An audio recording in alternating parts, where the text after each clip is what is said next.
meron of course, nakasampang impeachment complaint against the Vice President, and one of the articles of impeachment, of course, itong alleged misuse ng confidential funds. Pero hindi ba pwede rin po itong gamitin bilang basehan para kasuhan siya ng plunder? I understand, Christian, no? But I believe that hindi siya pwedeng isabay sa impeachment complaint. We have to conclude first the impeachment process before we consider the filing of any administrative case or criminal case like plunder. Okay. Ibig sabihin, pwede siyang kasuhan pagkatapos sa impeachment trial. Hindi lang kailangan Definitely, isabay. Christian, because ito naman pong impeachment complaint ay this is not a prejudice doon sa ipa-file pa na administrative complaint and criminal complaint should the House or any Filipino citizen desire to do so. Okay. Ipapatawag niyo po ba itong mga quote-unquote dubious recipients ng confidential fund during the impeachment trial? Well, we will have to discuss it with the team, but from my personal standpoint, I think we need to subpoena all of them to finally establish whether or not these people exist. Bagaman malaking puntos na po sa part ng mga prosecutors na wala sa database ng PSA itong mga personalities na ito. Because if indeed they are real persons, dapat kahit papano may birth certificate sila. But the thing is, kasama po sila sa 1,332 who do not appear in the records of birth of the Philippine Statistics Authority. Ongoing pa rin po ba yung pagbusisi sa mga pangalan? Kasi ang ginagawa niya, di ba, parang by batch, na-identify niya yung mga, parang may pattern of names, no? Tama po ba? Pattern of names for some, no? Pero ewan ko ba kung saan nila kinukuha tong mga pangalan na to, no? Like for example, si Yoyoy Villamin, alam naman natin na ito yung comedian singer, di ba? Tapos itong mga piatos, dati Mary Grace lang. Ngayon nagkatatlo na. And then you have this Amoy Leo. Nakakatawa talaga. Tapos meron pang Jong De Asim. And then the recent discovery, itong grocery gang na mukhang sa grocery nakuha yung mga pangalan, no? I don't know what their intentions are when they came up with these names, but apparently we are maintaining the position that use of code or aliases in the utilization of confidential fund is not allowed by the Joint Circular 2015-01. Okay. Since hindi pa naman po nagsisimula impeachment trial, ongoing pa po ba yung pagkalap ng ebidensya laban sa Vice President? Or more or less, from your perspective, you have enough to secure a conviction? Again, from your perspective.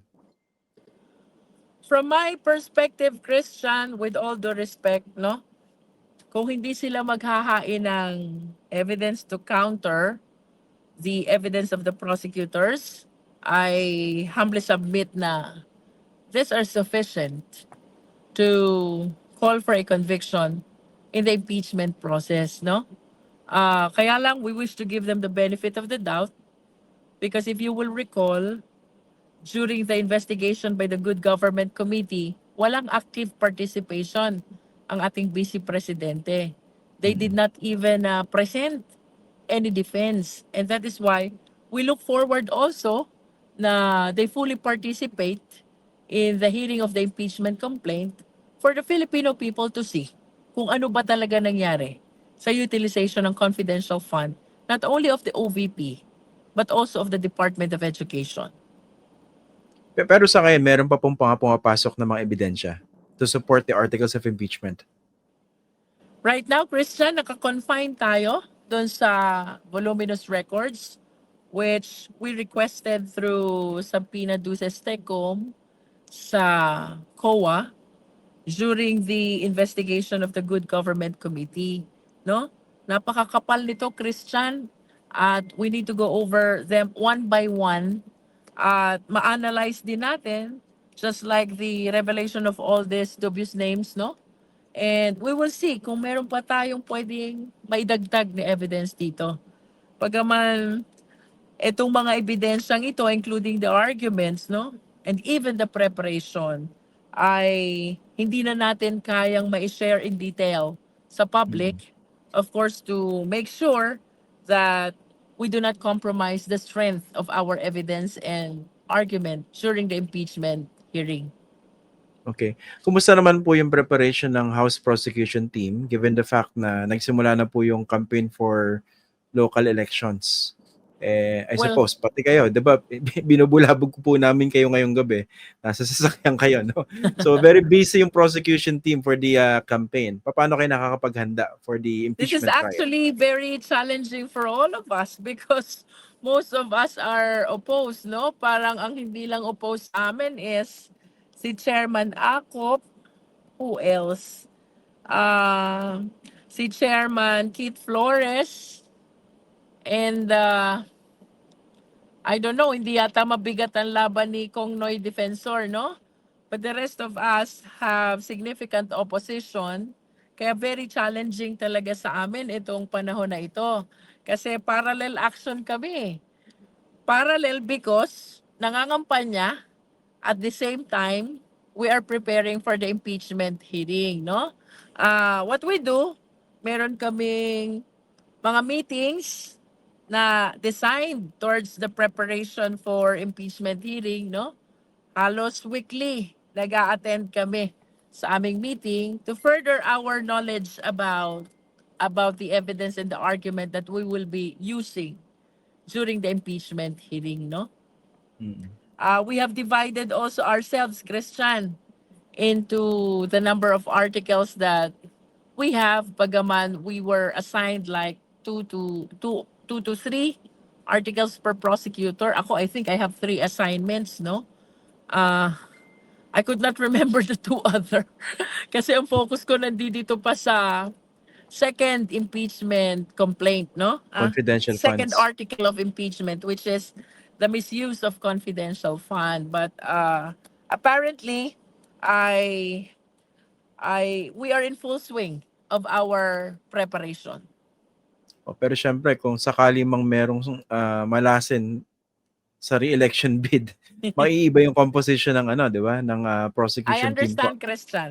But we are all positive that all of us will make it this coming election, no? All of us will make it this coming election kasi kasama sa aming